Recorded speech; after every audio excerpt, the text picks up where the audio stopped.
राधे राधे सौभाग्यशाली श्रोतागणों। कल्प वृक्ष के समान फल देने वाले, वृंदावन में विनोद विहार करने वाले, अनेक कलाओं के स्वामी भगवान पुरुषोत्तम की मैं वंदना करती हूँ। पुरुषोत्तम मास यानी अधिक मास, इस परम पुण्यदायी मास के महात्म्य को सुनने के लिए YouTube पर हमारे चैनल को सब्सक्राइब कीजिए, क्योंकि भक्ति नंदिता आप सबके लिए लेकर आया है पुरुषोत्तम मास महात्म्य के सभी अध्याय एकदम सरल भाषा में।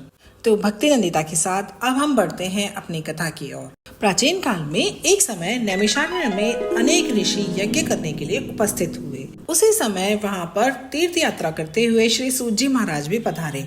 उन ऋषि मुनियों ने श्री सूत जी महाराज को देखा तो उन्हें सभी ऋषि मुनियों ने प्रणाम किया और आसन देकर उनसे हाथ जोड़कर विनती की कि हे प्रभु, आपने जिस कथा को सर्वश्रेष्ठ सार रूप में विचार करके रखा हो और भवसागर से पार लगाने वाली हो, ऐसी कथा हमें सुनाइए। तब ऋषि मुनियों के ऐसे विनीत भाव से कहे गए वचनों से श्री सूत जी ने आदर से कहा कि हे मुनिगण, मैं आपको ऐसी कथा अवश्य ही सुनाऊंगा। मैं सभी पुण्य तीर्थों का भ्रमण करता हुआ कुरु और जांगल देशों में होता हुआ हस्तिनापुर पहुंचा। वहां महापुण्यात्मा परीक्षित अनेक मुनियों के सहित अपने राज्य को त्याग कर गंगा तट पर आए हुए हैं। हे ऋषिगणों, मैं वहां अपने मन की शंकाओं के समाधान के लिए पहुंचा। भगवान के महातेज से युक्त प्रतापी ब्रह्ममय महामुनि श्री सुखदेव जी के दर्शन किए। वहां पर सुखदेव जी उच्च आसन पर विराजमान थे। श्री सूत जी बोले, हे मुनिगण, राजा परीक्षित ने श्री सुखदेव जी से पवित्र श्रीमद् भागवत की मोक्ष दिलाने वाली परम सुंदर कथा को सुना और मुक्ति प्राप्त कर ली। उसी कथा को श्रवण करके मैं यहाँ आप लोगों के पास आया हूँ। ये सुनकर ऋषि बोले, हे सूत जी, आप अन्य सभी कथाओं को छोड़ के वेद व्यास जी के श्रीमुख से सुनी हुई परम पवित्र कथा को सुनाने की कृपा कीजिए। तब श्री सूत जी ने कहा, ऋषियों, मैं आपको वह कथा सुनाता हूँ। एक समय श्री नारद जी भगवान नारायण की निवास स्थली पे पहुँचे। नारद जी ने भगवान नारायण को साष्टांग दंडवत प्रणाम किया और कहा, हे देवादिदेव, जगत के स्वामी, कृपा सिंधु, सरित पते, आप सत्यव्रती हैं। कुटुंब और मोह में फंसे रहने वालों के हित के लिए मुझे कोई ऐसा विचार बताइए जिससे मेरा और उन आसक्त प्राणियों का उपकार हो सके। मैं आपके श्रीमुख से वह श्रवण करने की इच्छा से ब्रह्मलोक से यहाँ आया हूँ। नारद मुनि के वचनों को सुनकर ऋषिपति भगवान ने हंसकर संसार को पावन करने वाली पुण्यमयी कथा कहना प्रारंभ किया। नारायण बोले, हे नारद, अब वृंदावन बिहारी श्री कृष्ण की पुण्य कथा को सुनो। मैं तुम्हें भगवान पुरुषोत्तम का अत्यंत अद्भुत महात्म्य सुनाना चाहता हूँ। इसके श्रवण करने से यश, कीर्ति, पुत्र एवं मोक्ष की प्राप्ति होती है। नारद जी ने पूछा, हे भगवान, यह तो आपने बड़ी अद्भुत बात कही है। कृपया विस्तार से आप मुझे यह बताइए ताकि संसार के सभी प्राणी इसका लाभ ले सकें। तब श्री सूत जी कहने लगे, हे मुनिगण, नारायण ने नारद जी के वचनों को सुनकर एकाग्रचित होकर पुरुषोत्तम मास की कथा का वर्णन करना प्रारंभ किया। उन्होंने बताया कि पुरुषोत्तम मास एक मास है जिसके स्वामी भगवान पुरुषोत्तम है। इसका व्रत करने से पुरुषोत्तम भगवान प्रसन्न होते हैं। नारद जी बोले, मैंने स्वामियों सहित चैत्रादि मासों का महात्म्य तो सुना है, किंतु हे प्रभु, ये पुरुषोत्तम मास कभी नहीं सुना। सो कृपा करके मुझे यह बताइए, पुरुषोत्तम मास क्या है।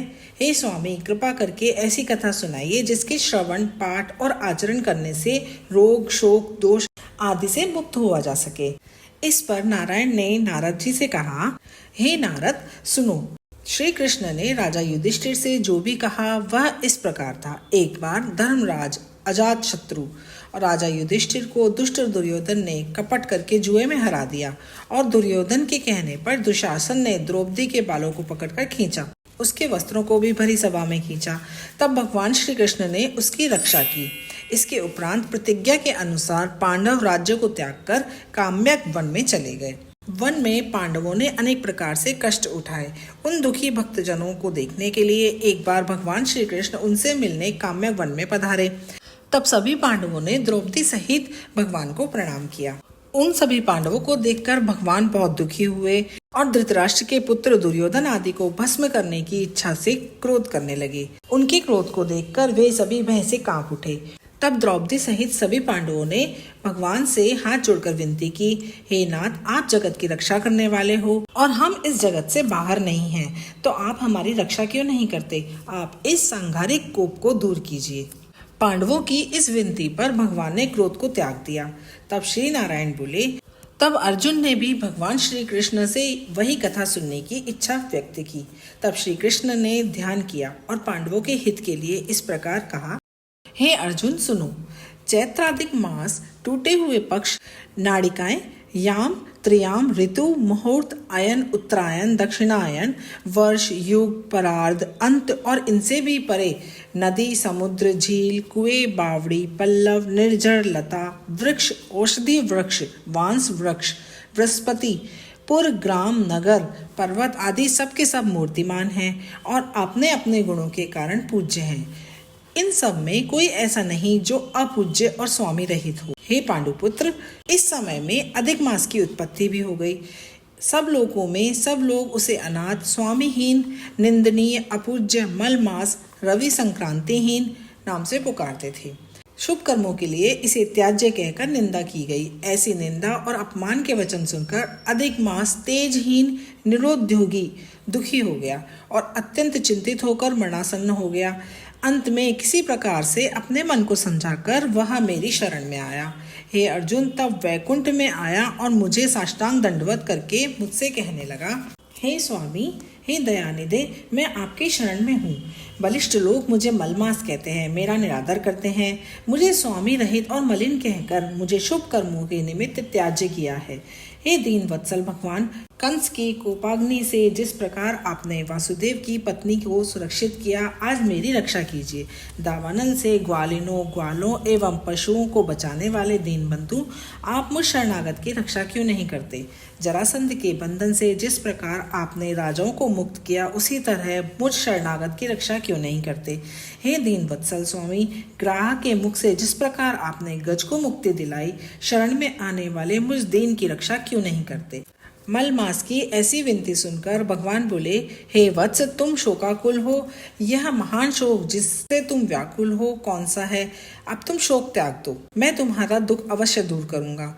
जो प्राणी मेरी शरण में आते हैं उन्हें कोई दुख नहीं रहता। इस पर मलमास ने दुखी होकर कहा, प्रभु आप सर्वज्ञ हैं, अंतर्यामी हैं।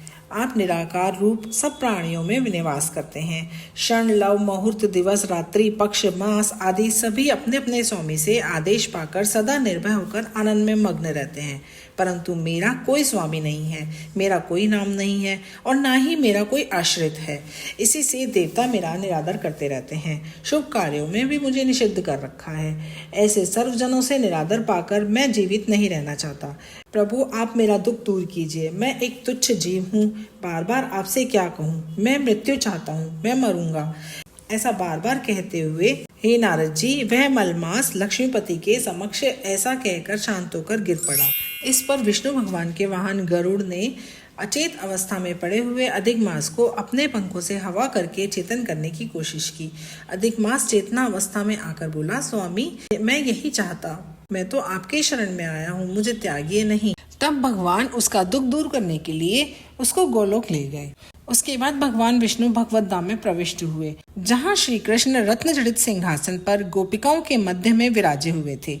तब भगवान विष्णु ने अधिक मास को श्री कृष्ण भगवान के चरणों में दंडवत करवाया और स्वयं आसन ग्रहण किया। इस पर श्री कृष्ण भगवान ने पूछा कि यह कौन है, गोलोक में कहाँ से आया और रोने का क्या कारण है? तब भगवान नारायण बोले, हे कृष्ण, यह अधिक मास है, इसमें रवि की संक्रांति नहीं होती, इसी से यह मलिन है और शुभ कर्मों के लिए त्याज्य है। क्योंकि इसका कोई स्वामी नहीं है, इसी से स्नान दान आदि शुभ कर्मों के लिए यह त्याज्य किया गया है। 12 महीने, कला, काष्ठा, लवादि, उत्तरायण, दक्षिणायन, वर्ष, ये सभी तो स्वामी वाले हैं और गर्व से सभी इसको अपमानित करते हैं। दुख की ज्वाला से झुलसा हुआ यह अधिक मास मेरे समीप आया और इसने अपना दुख मुझे सुनाया और इसका यह महान दुख आपके अतिरिक्त कोई और दूर नहीं कर सकता, इसलिए यह आपकी शरणागत है। मैं अनेकों अनेक कार्य छोड़कर आपके समक्ष आया हूँ, तो आप मेरा आना सफल कीजिए। तब श्री कृष्ण बोले, हे विष्णु, आपने यह उचित किया जो मलमास को मेरे समीप लाए। आपकी इससे लोक में कीर्ति बढ़ेगी। जिस प्राणी को आपने अंगीकार किया है उसको मैंने भी अंगीकार कर लिया। इसको अब मैं अपने ही समान श्रेष्ठ कर दूंगा। मेरे सभी गुण, कीर्ति, अनुभव, 6 ऐश्वर्य, पराक्रम, भक्तों को वरदान की शक्ति आदि जिनके कारण मैं प्रसिद्ध पुरुषोत्तम कहलाता हूँ, उसी नाम से यह मास भी प्रसिद्ध होगा। मैंने अपने सर्व गुणों से इसे संपन्न किया है और इसका स्वामी भी मैं स्वयं ही बनता हूँ। इसका नाम लेते ही संपूर्ण जगत पावन हो जाएगा। यह मास मेरी समानता पाने के कारण सब मासों का अधिपति कहलाएगा। यह मास जगत के लिए पूज्य और वंदनीय होगा। इसको पूजने वाले सभी प्राणी दुख दरिद्र से मुक्त हो जाएंगे। इस तरह भगवान पुरुषोत्तम ने मल मास को अपना नाम देकर पूजनीय बना दिया। पुरुषोत्तम मास महात्म्य की ये कथा अगर आपको अच्छी लगी हो तो यहाँ तक के वीडियो को लाइक करें, शेयर करें और भक्ति नंदिता को सब्सक्राइब करके हमारी फैमिली का हिस्सा बने। अगली वीडियो में हम प्रस्तुत होंगे आगे की कथा लेकर। अगर कथा का ये भाग आपको पसंद आया हो तो कमेंट में जय पुरुषोत्तम मास जरूर लिखिए। जय श्री हरि। धन्यवाद।